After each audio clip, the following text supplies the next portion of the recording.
आज का सत्र है काल चक्र का गूढ़ रहस्य। समय का चक्र कैसे फिरता है। इस संसार में हर चीज चक्र में ही चलती है। दिन और रात का चक्र है, ऋतुओं का चक्र है, मनुष्य जन्म पुनर्जन्म का चक्र है।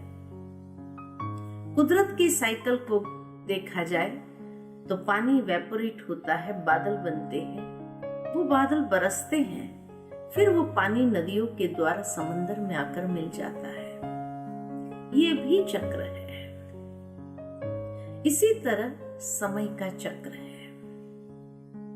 चक्र यानी जिसकी आदि और अंत नहीं है, जो नित्य चलता है और न उसकी कोई शुरुआत होती है न उसका कोई अंत होता है। लेकिन हर चक्र को 4 अवस्था से जरूर गुजरना पड़ता है।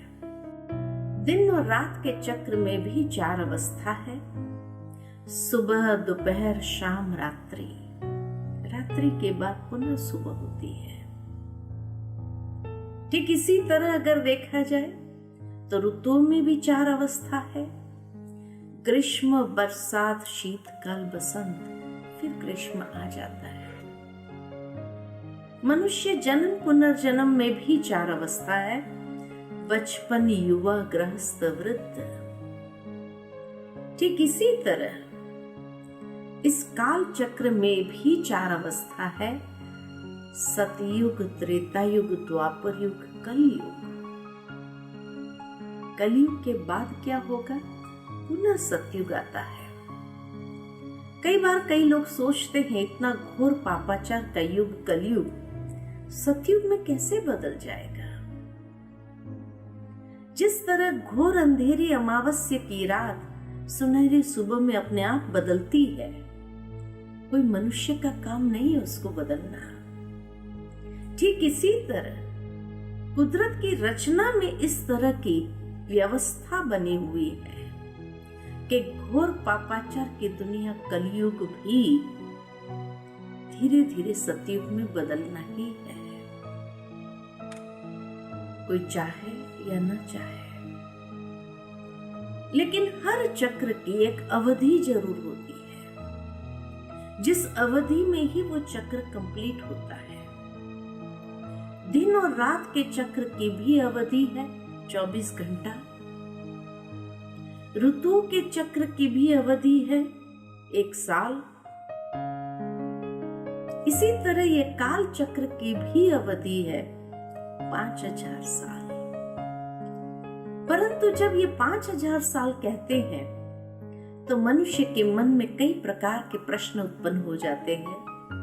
5000 कहां से आया? किसने कहा? शास्त्रों में तो एक एक युग लाखों साल का लिखा है।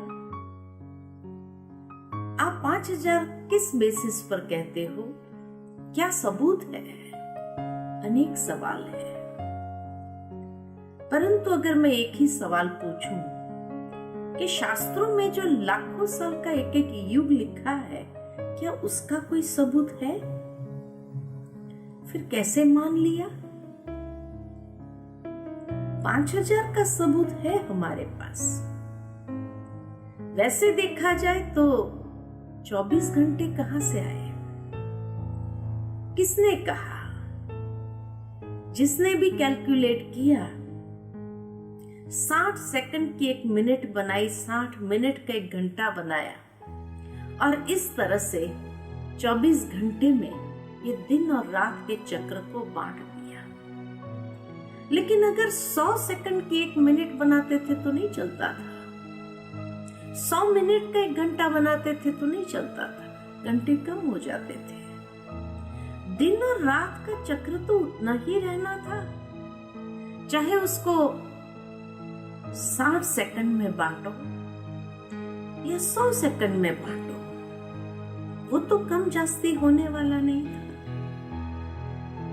जिस तरह मनुष्य ने अपनी व्यवस्था 24 घंटे के हिसाब से दिन की सेट कर ली है, ऐसे अगर 100 सेकंड के 1 मिनट और 100 मिनट का 1 घंटा बनाते थे, तो उसमें भी वो दिन की व्यवस्था तो सेट होनी ही थी, क्योंकि दिन और रात का चक्र कम जास्ती नहीं हो रहा है।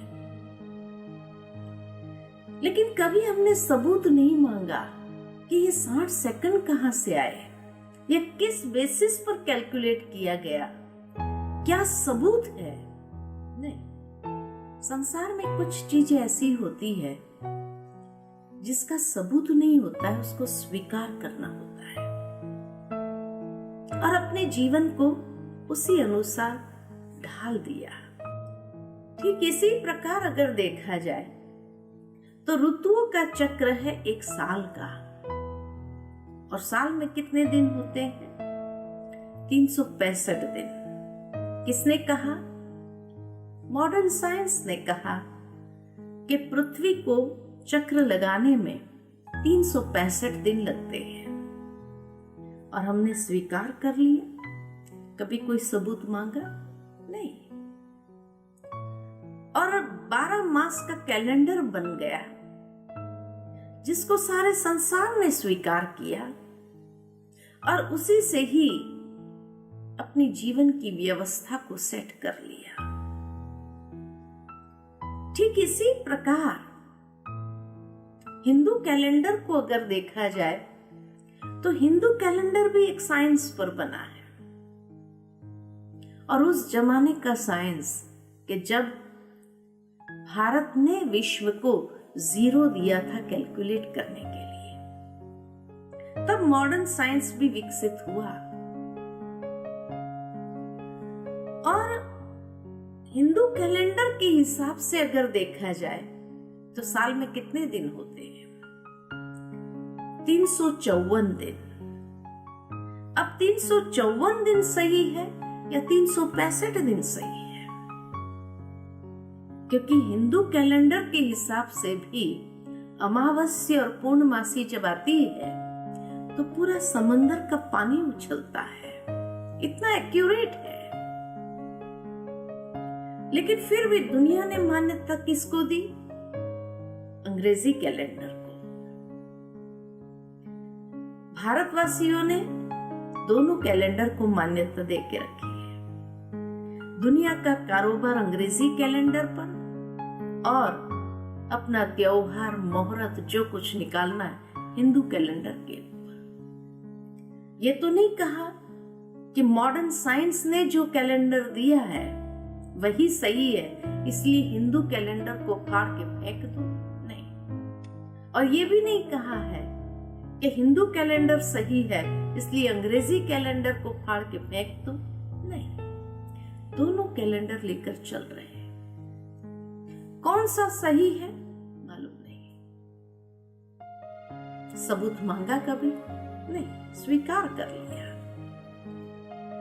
ठीक इसी तरह अगर 24 घंटे का कोई सबूत नहीं, 365 से या 354 से उसका कोई सबूत नहीं है, तो 5000 को क्यों नहीं स्वीकार कर सकते हैं? वैसे 5000 का सबूत है। हिंदू संस्कृति के हिसाब से अगर देखा जाए तो महाभारत युद्ध को हुए कितने साल हुए? 5000 साल दिखाते हैं। और उसी महाभारत के अंतिम पर्व में ये बात आती है कि जब घर घर में महाभारत हो जाए तब समझना महाभारत काल पुनः आ गया। और आज वर्तमान समय में क्या चल रहा है? घर घर में महाभारत चल रहा है। क्रिश्चियन धर्म के हिसाब से अगर देखा जाए तो उनके पवित्र धर्म पुस्तक में भी ये बात आती है कि क्राइस्ट से 3000 साल पूर्व there was heaven on earth. 3000 साल पूर्व और 2000 साल बाद नॉस्ट्राडेमस की भविष्यवाणियों के हिसाब से the golden era is to कम।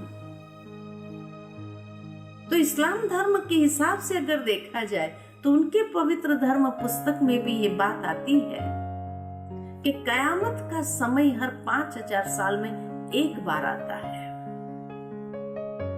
और उनके पवित्र धर्म पुस्तक के हिसाब से भी कयामत का समय आ रहा है। तो हो गया 5000 साल। मायन कैलेंडर को अगर देखा जाए तो उसमें भी उनका समय का चक्र 5000 साल का ही है। तो 5000 साल की बात हर धर्म में की गई है। लाखों साल का एक एक युग ये किसी धर्म में नहीं कहा गया है। अब ये 5000 साल का चक्र किस तरह चलता है, तो उसको एक स्वास्तिका के रूप में दर्शाया गया है। स्वास्तिका के 4 भाग एक सरीखे हैं, अर्थात ये 5000 साल का जो चक्र है उसको अगर 4 भाग में बांटा जाए, सतयुग, त्रेता युग, द्वापर युग, कलयुग, तो हर युग 1250 साल का है।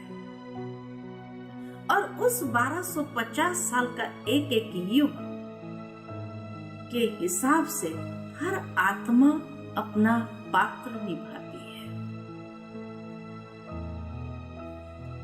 ये स्वास्तिका अर्थात स्वास्तिका शब्द संस्कृत के सुअस्ति शब्द से आया है। सुअस्ति यानी सु यानी शुभ, अस्ति यानी जो है, जो सदा ही शुभ है। इसीलिए कोई भी शुभ कार्य करना होता है तो स्वास्तिका निकालते हैं कि ये घड़ी भी शुभ है, हर घड़ी शुभ है। तभी गीता के महावाक्य में ये बात कही हुई है कि हे अर्जुन, जो हुआ वो भी अच्छा, जो हो रहा है वो भी अच्छा, और जो होने वाला है वो भी बहुत अच्छा। यानी तीनों काल अच्छे हैं। जो बीत चुका, जो चल रहा है और जो आने वाला है, बुरा इस संसार में कुछ है ही नहीं। ये घड़ी भी शुभ है। तो ये संसार एक खेल है, या एक ड्रामा है, या एक नाटक है। जिस तरह एक स्टेज पर कोई ड्रामा परफॉर्म करते हैं तो उस वक्त सारे एक्टर एक साथ स्टेज पर नहीं आ जाते हैं। हर एक का अपना एक समय होता है जब वो एंट्री करता है, अपना अभिनय करता है और अभिनय करते हुए जाता है। हर एक एक्टर यही समझता है कि ये पार्ट मुझे मिला हुआ है। जिसके अंदर जो विशेषता होती है उसी हिसाब से उसको पार्ट मिलता है। कोई राजा का पार्ट बहुत अच्छे से निभा सकता है तो कोई भिखारी की एक्टिंग बहुत अच्छी करता है तो उसको वो पार्ट मिलता है। ठीक इसी तरह ये संसार भी एक खेल है, ये काल चक्र भी एक ड्रामा है जिसके अंदर हर आत्मा को अपना एक पार्ट मिला हुआ है। हर एक के कर्मों के हिसाब से उसको वो पार्ट मिला है और वो पार्ट को बहुत खूबसूरती के साथ बजाता है। और जब उसको बजाता है तब ये संसार का खेल चलता रहता है। हर एक आत्मा एक साथ में नहीं आ जाती है। हर एक अपने समय पर इस संसार में आते हैं, चोला धारण करते हैं, पार्ट बजाते हैं। लेकिन जैसे जैसे अंतिम क्षणों की ओर जाते हैं तो सारी एक्टर स्टेज पर आ जाती है। ठीक इसी तरह इस संसार के खेल में भी सारे एक्टर अंतिम समय तक इस संसार के स्टेज पर हाजिर हो जाती है। इसीलिए ये पृथ्वी को एक रंगमंच कहा गया है। सूर्य, चंद्र, तारे ये उसके लाइट्स है और प्रकृति ये उसका डेकोरेशन है। पशु, पक्षी, प्रकृति ये सब डेकोरेशन का एक हिस्सा है। और तभी मनुष्य आत्मा जब इनके साथ मिलकर के ये ड्रामा करता है तो बहुत सुंदर होता है। सतयुग के अंदर स्वर्गीय समय था जब हर आत्मा 16 कला संपूर्ण निर्विकारी मर्यादा पुरुषोत्तम स्थिति में थे, दिव्य स्वरूप में थे, दैवी गुणों से संपन्न थे, निर्विकारी निरहंकारी स्थिति में थे, इतने शुद्ध आत्म स्वरूप में वो स्थित थे। लेकिन जैसे जैसे समय का चक्र बीतता जाता है, 1250 साल का वो युग समाप्त हुआ, जिसको कहा ही गया सत्यता का समय, जहां असत्यता का नामो निशान नहीं, जहां इतनी सात्विकता है, तो प्रकृति पशु पक्षी भी अपने सतो प्रधान स्थिति में है, मनुष्य आत्माएं भी संपूर्ण सात्विक या सतो प्रधान स्थिति में थी, जिसके लिए गायन है कि शेर और गाय घाट पर पानी पीते थे।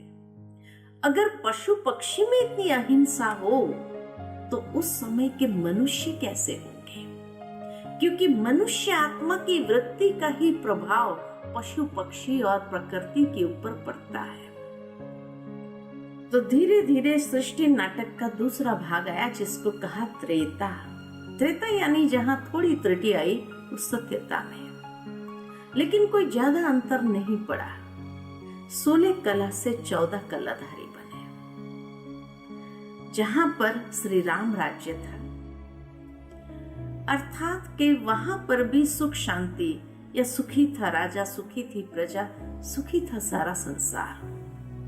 लेकिन जैसे जैसे समय का चक्र और आगे बढ़ता गया, स्वास्तिका का हाथ राइट हैंड साइड से लेफ्ट हैंड साइड की ओर मुड़ गया और यहाँ स्वर्गीय समय समाप्त होता है और द्वापर युग आरंभ होता है। द्वापर जहां से 2 पुर आरंभ हुए, यानी सत्यता यहाँ समाप्त हुई, एकता यहाँ समाप्त हुई और 2 पुर आरंभ होते हैं।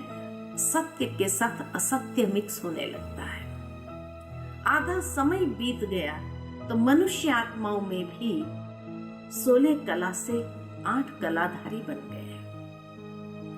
इसी युग के अंदर कई धर्म पिताएं संसार में आते हैं, जो अपने अपने धर्म की स्थापना करते हैं।